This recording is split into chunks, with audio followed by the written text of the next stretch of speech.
Hello friends, आपल्या सर्वांची आवडती मालिका वचन दिले तू मला या मालिकेच्या आजच्या गुरुवार 23 एप्रिलच्या एपिसोडमध्ये एकानंतर एक धमाके झाले आहेत. आजचा एपिसोड खूप भारी होता. मग नेमकं घडलंय तरी काय? तर फ्रेंड्स, आमदार शिर्के चक्क ऊर्जा शिंदेच्या घरी पोहोचलाय. पण ऊर्जाला भेटायला नाही, तर ऊर्जाची आई पूर्वा शिंदेला भेटायला. आणि त्याने चक्क पूर्वासमोर हात जोडले. पूर्वाला विनंती केली की माझ्या अर्पिताचं शौर्यवर खूप प्रेम आहे आणि तुम्ही तुमच्या मुलीचं ऊर्जाचं तिच्याशी लग्न लावून देऊ नका, तरच माझ्या अर्पिताचं शौर्यशी लग्न होऊ शकतं. पण पूर्वा शिंदेने या आमदार शिर्केला ठणकावून सांगितलं, आज माझ्या ऊर्जाला शौर्यशी लग्न करायचं नाहीये, पण जर उद्या तिचा विचार बदलला आणि तिला त्याच्याशी लग्न करायचं असेल तर मी तिला पाठिंबा देईल. हे ऐकून आमदार शिर्केची खूप जाळ आली आणि त्याने चक्क पूर्वाला धमकी दिली आहे, मी सुद्धा आमदार शिर्के आणि माझ्या मुलीच्या लग्नात जो कोणता अडसर येईल त्याला मी दूर करेल. पण पूर्वा काही घाबरली नाही. मग हे सगळं घडलं तरी कसं, हे जाणून घेण्यासाठी हा व्हिडिओ शेवटपर्यंत नक्की पहा. फ्रेंड्स, आजच्या एपिसोडच्या सुरुवातीलाच ऊर्जा आणि पद्मा या दोघी इन्स्पेक्टर हुळगुट्टेला भेटून कोर्टाच्या दिशेने निघालेले असतात. आणि पद्मा ही ऊर्जाला विचारते, ताई मला कळतच नाहीये, हुळगुट्टे साहेबांसारखा हुशार ऑफिसर या केसचा तपास करत असताना सुद्धा तुझ्यावर गोळी चालवणारे ते गुन्हेगार का सापडत नाहीये?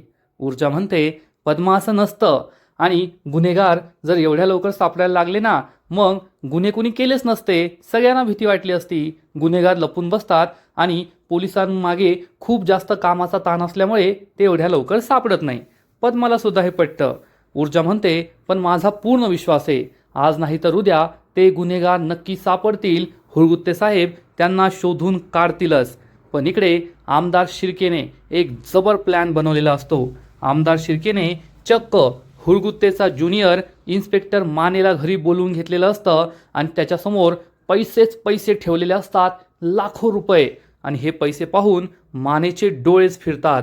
आणि आमदार शिर्के मानेला सांगतो, माने, आता या केसमध्ये तुला जे काही समजेल, जी काही लीड मिळेल ती सगळ्यात आधी मला द्यायची आणि मग मी तुला सांगणार पुढे काय करायचं ते. हे ऐकून मानेला मोठा धक्काच बसतो. विक्रांत सुद्धा तेथे असतो. माने विचारतो, शिर्के साहेब, मला हेच कळत नाहीये, शौर्य जहागीरदार हा तुमचा होणारा जावई आहे, मग तुम्ही असं मला का सांगताय? या केसचा निकाल लागू नये, खरा गुन्हेगार सापडू नये असं तुम्हाला का वाटतंय? आणि आमदार शिर्के म्हणतो, काय माने, तुम्हाला खूप प्रश्न पडताय आजकाल. प्रश्न नाही विचारायचे, जेवढं सांगितलं ना तेवढं करायचं फक्त.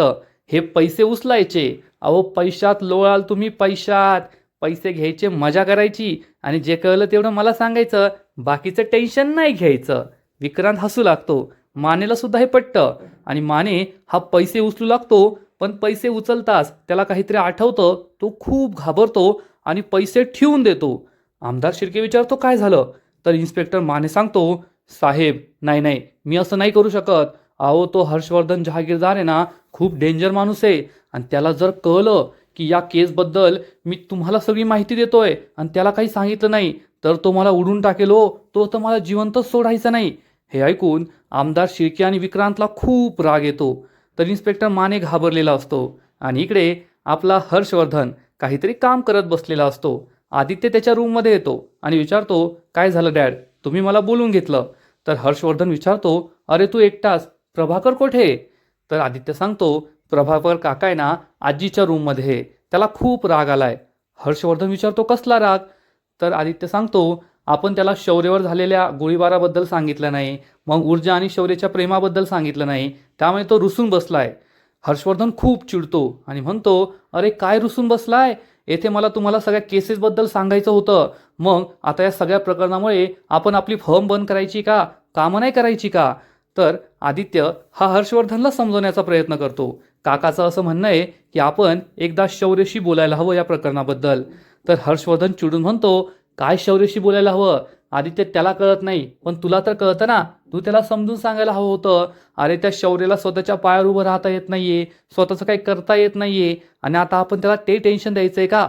जोपर्यंत शौर्य रिकवर होत नाही तोपर्यंत आपण त्याला काहीच बोलायचं नाही, काहीच सांगायचं नाहीये. तर आदित्य हा चक्क हर्षवर्धन समोर ऊर्जाची बाजू घेऊ लागतो. डॅड, मला असं वाटतं की आपण सगळ्यांनी ऊर्जाला हॉस्पिटलमध्ये पाहिलंय, तिची शौर्यबद्दलची काळजी जेन्युइन वाटत होती आणि जर त्या दोघांचं एकमेकांवर खरं प्रेम असेल तर आपण हर्षवर्धन खूप चिडतो आणि म्हणतो, बस झालं आदित्य, मला या प्रेमाच्या गप्पा सांगू नकोस. हे प्रेम वगैरे काही नसतं, सगळी काही प्रॅक्टिकॅलिटी असते. कुणीतरी आवडलं म्हणून त्याच्याशी लग्न करायचं आणि आयुष्याचं वाटोळं करून घ्यायचं असं नाही होत. प्रॅक्टिकल विचार करावा लागतो की आपण ज्याच्याशी लग्न करतोय त्याचं आणि आपलं आयुष्य पुढे कसं असेल, आपलं भविष्य पुढे कसं असेल आणि मग लग्न करायचं असतं. त्यामुळे मला हे प्रेम वगैरे काही सांगू नको. आदित्य म्हणतो, पण डॅड. तर हर्षवर्धन चिडून म्हणतो, बस झालं, मला आता या विषयाबद्दल काहीच बोलायचं नाहीये. मला अक्कल शिकवायची नाही आणि त्या प्रभाकरला जाऊन सांगायचं की आत्ताच्या आत्ता सगळ्या केसेसचा चार्ज घे. जोपर्यंत शौर्य ठणठणीत बरा होत नाही, स्वतःच्या पायांवर उभा राहत नाही, तोपर्यंत मी कोर्टाचं तोंडसुद्धा पाहणार नाहीये. त्यामुळे माझ्या सगळ्या केसेस त्याला लढायच्या आहेत, कोर्टात त्याला अपिअर व्हायचं आहे. आणि तू सुद्धा या सगळ्या फाईल्स घे, तू सगळ्याचा स्टडी कर. काही कळलं नाही तर प्रज्ञाला विचार, नाहीतर मग माझ्याकडे ये आणि प्रभाकरला सुद्धा निरोप दे की सगळ्या केसेसचा चांगला स्टडी कर. पण मला आपल्या कामामध्ये कोणतीच कसूर नकोय. मी इकडे घराचा मोर्चा सांभाळतो, तुम्ही तिकडे आपल्या ऑफिसच्या कामांचा मोर्चा सांभाळा. आदित्य हो म्हणतो आणि इकडे ऊर्जा ही अजूनही पद्माबरोबर असते. तेवढ्यात तिला शौर्याचा कॉल येतो. शौर्याने का फोन केलाय असा क्षणभर विचार करून ऊर्जा फोन उचलते. शौर्य तिला विचारतो, काय ग ऊर्जा, तू काल फोन का स्विच ऑफ करून ठेवला होता, माझा फोन का नाही उचललास? आता याला काय उत्तर द्यावं म्हणून ऊर्जा विषय बदलते आणि विचारते, शौर्य तू का कॉल केलायस? तर शौर्य तिला विचारतो, कोठे आहेस तू? ऊर्जा सांगते, अरे आम्ही इन्स्पेक्टर हुळगुत्तेला भेटायला आलेलो होतो आणि त्यांनी आम्हाला एक महत्त्वाची गोष्ट सांगितली. शौर्य विचारतो, कोणती? ऊर्जा सांगते, पद्माच्या केसची डेट आली आहे, 10 दिवसानंतर कोर्टात अपिअर व्हायचंय. हे ऐकून शौर्यला सुद्धा धक्का बसतो, पण तो ऊर्जाला समजावून सांगतो, ऊर्जा तू टेन्शन घेऊ नको, तुझी पूर्ण तयारी झाली आहे आणि ही केस तूच जिंकणार. ऊर्जा म्हणते, नाही शौर्य, माझी पूर्ण तयारी झालेली नाहीये. हुळगुट्टे साहेब सुद्धा तेच म्हणत होते की आता आपल्याला या केसमध्ये एखादा ठोस पुरावा शोधावा लागणार आहे. आपल्याला अजूनसुद्धा त्या विक्रांत शिर्केविरुद्ध ठोस पुरावा सापडलेला नाहीये, ज्यामुळे आपण त्याला जेलमध्ये टाकू शकतो आणि असा एखादा पुरावा सापडायला हवा. शौर्य, मला तुला एक प्रश्न विचारायचा आहे. शौर्य विचारतो, बोल ना ऊर्जा, काय प्रश्न विचारायचा आहे? तर ऊर्जा त्याला विचारते, शौर्य तू अजूनसुद्धा माझ्या बाजूने या केसमध्ये पद्माच्या बाजूने साक्ष देशील का? हे ऐकून शौर्याला मोठा धक्काच बसतो. म्हणजे ऊर्जाच्या मनात आता शंका आली आहे की हे सगळं घडल्यानंतर शौर्य त्याने दिलेलं वचन पाळतो की नाही. फ्रेंड्स, या मालिकेची सुरुवात याच वचनाने झाली होती, जेव्हा ऊर्जाने पद्माला वाचवलं होतं आणि शौर्यने तिला वचन दिलं होतं की या केसमध्ये तो पद्माच्या बाजूने साक्ष देईल. पण आता ऊर्जाला याबद्दल शंका वाटतीये. आणि इकडे आमदार शिर्के हा इन्स्पेक्टर मानेजवळ येतो आणि इन्स्पेक्टर मानेच्या कानाजवळ आपला हात आणतो. इन्स्पेक्टर मानेला असं वाटतं, हा आता माझ्या कानामागे मारतो की काय, पण आमदार शिर्के असं काही करत नाही. तर चक्क इन्स्पेक्टर मानेच्या कानाजवळ 1, 2, 3 अशा 3 चुटक्या वाजवतो. इन्स्पेक्टर माने विचारतो, सर काय झालं? तर आमदार शिर्के विचारतो, ऐकू आलं का? माने सांगतो, हो आलं ना. आमदार शिर्के म्हणतो, बरं आहे, याचा अर्थ तुम्हाला ऐकायला येत आहे. आता मी जे काही सांगतोय ना ते शांतपणे ऐकून घ्या. विक्रांतसुद्धा पाहतो की आता आपला हा बाप या इन्स्पेक्टर मानेला काय सांगतोय. आणि मग आमदार शिर्के हा एकानंतर एक प्रश्नांची सरबत्ती करतो. तो इन्स्पेक्टर मानेला विचारतो, माने सांगा, गोळी कोणावर चालवली गेली होती? इन्स्पेक्टर माने सांगतो, ऊर्जा शिंदेवर. आमदार शिर्के विचारतो, ती गोळी कोणाला लागली? इन्स्पेक्टर माने सांगतो, शौर्य जहागीरदारला. आमदार शिर्के म्हणतो, याचा अर्थ सुपारी दिली गेली होती. कोणाची? ॲडव्होकेट ऊर्जा शिंदेची. आणि ही सुपारी कुणी दिली होती? हे ऐकून विक्रांतच्या पायाखालची जमीनच सरकते. विक्रांतला वाटतं, अरे हे म्हातारं काय करतंय? आणि चक्क आमदार शिर्के विक्रांतकडे बोट दाखवतो आणि म्हणतो, ॲडव्होकेट ऊर्जा शिंदेला मारण्याची सुपारी दिली होती विक्रांत शिर्केने, माझ्या मुलाने. इन्स्पेक्टर मानेला जबर धक्काच बसतो. विक्रांत हा जागचा उभाच राहतो. त्याचा विश्वासच बसत नाही की आपल्या बापाने चक्क पोलिसांना सांगितलंय की ऊर्जा शिंदेची सुपारी मी दिली होती, तिला मारण्याचा डाव मी रचला होता. आणि इकडे आदित्य हा हर्षवर्धनला सांगतो, डॅड येथे एक मी हे एन्व्हलप ठेवलं होतं, कदाचित तुम्ही ते पाहिलेलं नाहीये. हर्षवर्धन विचारतो, काय यामध्ये? आदित्य सांगतो, पद्माच्या केसची डेट आली आहे, 10 दिवसानंतर कोर्टात सुनावणी आहे. हर्षवर्धनला जबर धक्काच बसतो. हर्षवर्धन म्हणतो, फक्त 10 दिवस? याचा अर्थ ऊर्जा शिंदे, तुला 10 दिवस काय जगायचं ते जगून घे, कारण त्यानंतर हा हर्षवर्धन जहागीरदार तुला संपवणार आहे. हे ऐकून आदित्यला मोठा धक्काच बसतो. म्हणजे आता हर्षवर्धन जहागीरदार हा काय ऊर्जाला मारणार नाहीये, तिला तिचं करिअर संपवणारे, तिचं भविष्य संपवणारे असं त्याला म्हणायचं आहे. आणि इकडे आमदार शिर्के हा इन्स्पेक्टर मानेला म्हणतो, कळलं का, ऊर्जा शिंदेची सुपारी माझ्या मुलाने विक्रांत शिर्केने दिली आहे, म्हणून मी तुला सांगतोय, या केसमध्ये तुला जे काही कळेल ते सगळ्यात आधी मला सांगायचं. मी जसं सांगेल तसा केसचा तपास पुढे न्यायचा. आणि आता आमच्याशिवाय ही गोष्ट कोणाला माहिती या जगात? फक्त तुला. आणि जर ही गोष्ट बाहेर कोणाला समजली तर मग हे बाहेर कोणी सांगितलं? तू. याचा अर्थ जर तू माझं ऐकलं नाही तर त्या हर्षवर्धनच्या आधी मीच तुला उडवणार, मीच तुला मारणार, एवढं लक्षात ठेव. इन्स्पेक्टर मानेला जबर धक्काच बसतो. विक्रांत शिर्के चांगलाच खुश होतो. वा रे वा, काय बाप आहे माझा, खरंच किती भारी बाप आहे माझा, असं तो मनात विचार करत असेल. आमदार शिर्के म्हणतो, इन्स्पेक्टर माने, आता निर्णय तुझा आहे. त्या हर्षवर्धन जहागीरदारला घाबरून माझी ऑफर नाकारायची की मग पैशात लोळायचं, माझ्या विक्रांतला वाचवायचं आणि मजा करायची? माझं नाही ऐकलं तर तू मरणार, एवढं मात्र लक्षात ठेव. इन्स्पेक्टर माने म्हणतो, साहेब, मी तुमचे पैसे घ्यायला तयार आहे आणि तो पैसे घेणार. इतक्यात इन्स्पेक्टर मानेला हुळगुत्तेचा कॉल येतो. हुळगुत्तेचा कॉल पाहून तो चांगलाच घाबरतो आणि आता काय बोलावं हेच त्याला कळत नाही. तर इकडे पूर्वा ही तिच्या घरी असते आणि बचत गटाच्या कामासाठी ती घराबाहेर जाणार. इतक्यात चक्क आमदार शिर्के तिच्या घराच्या दारात उभा असतो. आमदार शिर्केला पाहून पूर्वाच्या पायाखालची जमीनच सरकते. तिचा विश्वासच बसत नाही की आमदार शिर्के हा आपल्या घरी आलाय. आमदार शिर्के विचारतो, तुम्ही त्या महालक्ष्मी बचत गटाच्या खंद्या कार्यकर्त्या पूर्वा शिंदे बरोबर? पूर्वा शिंदेला काय बोलावं ते कळतच नाही, ती गप्प बसते. आमदार शिर्के म्हणतो, मी दिग्विजय शिर्के, या एरियाचा आमदार, तुम्हाला भेटायला आलोय. पूर्वा ही गप्प उभी राहते. काय बोलावं काय म्हणावं तिला कळतच नाही. हा माणूस येथे का आलाय हा प्रश्न पूर्वाला पडतो. आमदार शिर्के विचारतो, काय आता काय मला असं दरवाजात तात्काळ ठेवणार आहे का? घरात नाही बोलवणार का? पूर्वा म्हणते, हो हो, या ना आतमध्ये. आमदार शिर्के पूर्वाच्या मागे मागे आतमध्ये येतो आणि त्याच्या हातात मिठाईचा मोठा बॉक्स असतो. तो पूर्वाला म्हणतो, पहिल्यांदाच तुमच्या घरी आलोय ना, तर खाली हात येणं आवडत नाही, म्हणून हा मिठाईचा बॉक्स आणलाय. तो मिठाईचा बॉक्स देऊ लागतो, पण पूर्वा हा बॉक्स घेण्यासाठी स्पष्ट शब्दात नकार देते. आमदार शिर्के हसून म्हणतो, राहिलं, तुम्हाला नाही घ्यायचं आहे, ठीक आहे. आणि आमदार शिर्के चक्क थोडा घरात पुढे जाऊन एका मोठ्या अलमारीवर हे ठेवू लागतो, पण तेथे ऊर्जाच्या बाबांचा फोटो असतो आणि या फोटोजवळच तो हा पेढ्यांचा बॉक्स ठेवून देतो. त्यामुळे पूर्वा खूप चिडते आणि विचारते, शिर्के साहेब, तुम्ही येथे का आले आहात? तर आमदार शिर्के म्हणतो, तुम्हाला भेटायला, तुम्हाला भेटण्यासाठीच मी येथे आलोय.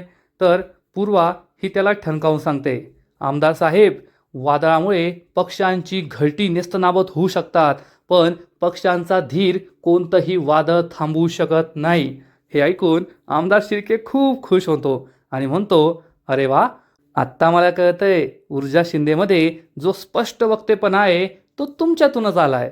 तर पूर्व आणखीन एक डायलॉग मारते, आमदार साहेब, तो स्पष्ट वक्तेपणासुद्धा खरेपणातून आलाय, कारण भूकंप आणि सुनामीची भीती मोठ्या मोठ्या झाडांना असते, लव्हाळ्याला नसते. आमदार शिर्के चांगलाच इम्प्रेस होतो आणि म्हणतो, वाह, खरंच तुमचे खूप छान संस्कार आहेत तुमच्या मुलीवर. पण येथे मी आमदार शिर्के म्हणून नाही आलोय किंवा विक्रांतच्या केसबद्दल बोलायला, तुम्हाला धमकी द्यायला, तुमच्या मुलीला धमकी द्यायला नाही आलोय. पूर्वा विचारते, मग कशासाठी आले आहात? तर आमदार शिर्के चक्क तिच्यासमोर हात जोडतो आणि म्हणतो, पूर्वाताई, येथे मी अर्पिताचा बाप म्हणून आलोय. एक बिचारा गरीब अगतिक बाप जो आपल्या मुलीसाठी, आपल्या मुलीच्या भविष्यासाठी भीक मागायला तुमच्याकडे आलाय. पूर्वाला काही कळतच नाही. पूर्वा विचारते, स्पष्ट सांगा, तुम्ही येथे का आला आहात? आमदार शिर्के म्हणतो, तुम्हाला तर माहीतच आहे की माझ्या मुलीचं लग्न शौर्य जहागीरदारशी जमलंय आणि तुमच्या मुलीचं प्रेम हे शौर्य जहागीरदार आहे हे सुद्धा मला कळलंय. पूर्वा म्हणते, हो खरं आहे तुमचं, मला सुद्धा हे माहिती आहे. तर आमदार शिर्के म्हणतो, पण तुमचा हा जो खरेपणा आहे ना, तो असा कसा? तो स्वतःच्या सोयीनुसार असतो. पूर्वा विचारते, हे तुम्ही काय बोलताय? आमदार शिर्के म्हणतो, योग्य तेच बोलतोय. तुमच्या मुलीचं त्या शौर्य जहागीरदारवर प्रेम आहे. आणि प्रेम म्हणजे प्रेम, कसलं प्रेम? तिच्यावर चालवली गोळी त्याने स्वतःच्या छातीवर झेलली. अहो, याला तर म्हणतात खरं प्रेम. नाहीतर असं कोणी करत नाही. दुसऱ्यासाठी जीव द्यायची हिंमत आहे त्याची, त्या शौर्याची, तेही तुमच्या मुलीसाठी. म्हणजे त्याचं ऊर्जावर किती प्रेम असेल हे तर तुम्हाला एव्हाना कळलंच असेल. आणि माझ्या मुलीचं सुद्धा शौर्यावर खूप प्रेम आहे. ती शौर्यामध्ये गुंतली आहे. आणि मला तुमच्याकडून एक वचन हवं आहे. पूर्वा विचारते, कोणतं वचन? आमदार शिर्के म्हणतो की तुम्ही तुमच्या मुलीचं शौर्य जहागीरदारशी लग्न लावून देणार नाही. माझ्या मुलीचं शौर्यशीच लग्न व्हायला हवं. तर पूर्वा चिडून म्हणते, हे तुम्ही माझ्याशी नाही तर जहागीरदारांशी बोलायला हवं. आमदार शिर्के म्हणतो, त्यांच्याशी तर मी बोलणारच आहे, पण आधी मला तुमच्याकडून गॅरंटी हवी आहे. कारण जर तुमची ऊर्जा शौर्याशी लग्न करणार नसेल तरच माझ्या अर्पिताचं लग्न शौर्याशी होऊ शकतं. पूर्वा आमदार शिर्केला ठणकावून सांगते, आमदार साहेब, माझ्या मुलीला ऊर्जाला शौर्याशी लग्न करायचं नाहीये, हा तिचाच निर्णय. आमदार शिर्के भलताच खुश होतो आणि म्हणतो, अरे वा, तुम्ही तर मला खूप आनंदाची बातमी दिली. झालं, बरं झालं, एक मोठं काम झालं. असं म्हणून आमदार शिर्के तेथून जाऊ लागतो. तर पूर्वा त्याला थांबवते आणि म्हणते, थांबा शिर्के साहेब, माझं अजून बोलून झालेलं नाहीये. तुम्ही येथे एका मुलीचा अगतिक बाप म्हणून नाही आलात, तर फक्त स्वतःची सत्ता मिळवण्यासाठी आले आहात. आमदार शिर्के विचारतो, यात काय सत्ता मिळवण्यासाठी येथे मी आलोय? तर पूर्वा म्हणते, जर तुम्ही तुमच्या मुलीचा खरंच विचार करत असताना तर जो मुलगा तुमच्या मुलीवर प्रेम करत नाही अशा मुलाशी तुम्ही तुमच्या मुलीचं लग्न कधीच लावून दिलं नसतं. तुम्ही तिच्या भविष्याचा, सुखाचा विचार केला असता. पण येथे तुम्ही फक्त स्वतःच्या स्वार्थाचा विचार करताय. आणि तुमच्यासारखा राजकारणी असंच करेल यात काही नाविन्य नाहीये. आमदार शिर्के चिडून म्हणतो, मग तुम्ही तरी वेगळं काय करताय? तो हर्षवर्धन जहागीरदार तुमचा एवढा मोठा दुश्मन आहे, तरीसुद्धा तुमची मुलगी त्याच्या मुलाच्या प्रेमात पडलीच ना. आणि कालपर्यंत तर प्रेमाच्या आणाभाका घेत होते, एकमेकांशी लग्न करण्याची वचनं देत होते. पूर्वा चिडून म्हणते, आमदार साहेब, माझ्या मुलीने आत्ता ठरवलंय की ती शौर्याशी लग्न करणार नाहीये. जसं तुम्ही म्हणालात ना की तुमच्या मुलीला खूप त्रास होईल, तसाच माझ्या मुलीला सुद्धा खूप त्रास झाला होता. आणि ते मी माझ्या डोळ्यांनी पाहिलंय. जेव्हा शौर्याला गोळी लागली आणि शौर्य हॉस्पिटलमध्ये होता ना, तेव्हा माझी ऊर्जा ही किती दुःखी झाली होती हे मी पाहिलंय. आणि जर उद्या ऊर्जाने ठरवलं की तिला शौर्याशी लग्न करायचंय तर मी तिला अडवणार नाही. आमदार शिर्के खूप चिडतो आणि विचारतो, तुम्ही तिला अडवणार नाही? तिला तुम्ही थांबवणार नाही? पूर्वा सांगते, नाही, उलट मी तिच्या पाठीशी खंबीरपणे उभी राहील. कारण आमदार साहेब, नाती आहे ना विकत नसता घ्यायची. नात्यांची किंमत नाही करता येत, नाती रुजवायची असतात. आमदार शिर्के चिडून म्हणतो, ठीक आहे, तर मग मी सुद्धा माझ्या मुलीसाठी काहीही करू शकतो. आणि आता तुमची रुजलेली नाती मी कशी उखडून फेकतो ना, तुम्ही पाहतच राहा. माझ्या अर्पिताच्या लग्नामध्ये येणारी प्रत्येक अडचण मला दूर करता येते या आमदार दिग्विजय शिर्केला.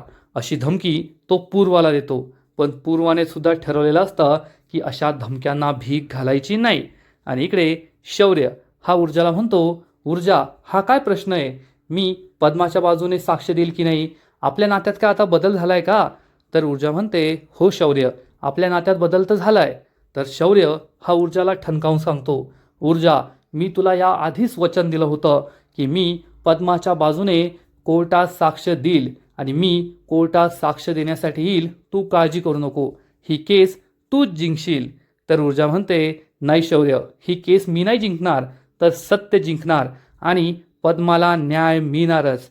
ऊर्जाला फुल कॉन्फिडन्स येतो की आता शौर्य आपल्या बाजूने साक्ष देईल म्हणजे ही केस आपणच जिंकणार. आणि आजचा एपिसोड येथेच संपतो. फ्रेंड्स, वचन दिले तुम्हाला, या मालिकेचा आजचा एपिसोड खरंच खूप भारी होता. पूर्वा आणि आमदार शिर्केचा जो सीन होता ना, त्यांचे डायलॉग्स, त्यांचं एकमेकांना टशन देणं, हे सगळं पाहून खूपच भारी वाटलं. आजचा एपिसोड तर भारी होता, पण या मालिकेचा पुढील एपिसोड आणखीन भारी असणार आहे. आणखीन मोठा ट्विस्ट या मालिकेत येणार आहे. मग नेमकं घडणार तरी काय? तर फ्रेंड्स, वचन दिले तू मला या मालिकेच्या पुढील एपिसोडमध्ये आपण पाहू की ऊर्जा आणि शौर्य हे दोघे चक्क ऊर्जाच्या घरी असतील आणि पूर्वा ही शौर्यला विचारेल, शौर्य तुझं ऊर्जावर प्रेम आहे का? तुला ऊर्जाशी लग्न करायचं आहे का? शौर्य म्हणेल हो, पण ऊर्जा म्हणेल नो, मी शौर्यशी लग्न करणार नाहीये. शौर्यला मोठा धक्काच बसेल. पूर्वा विचारेल काय झालं? तर ऊर्जा सांगणार, कारण ज्या माणसाच्या बापामुळे माझ्या वडिलांचा जीव गेला त्या माणसाशी मी लग्न करू शकत नाही. शौर्यला खूप वाईट वाटणार आणि मग पूर्वा ही ऊर्जाला विचारेल, जर तुझ्या बाबांचा जीव त्याच्या वडिलांमुळे गेलेला नसेल तर तू त्याच्याशी लग्न केलं असतं का? मग आता ऊर्जा याचं काय उत्तर देईल? काय होईल हे पाहणं खूप इंटरेस्टिंग आहे.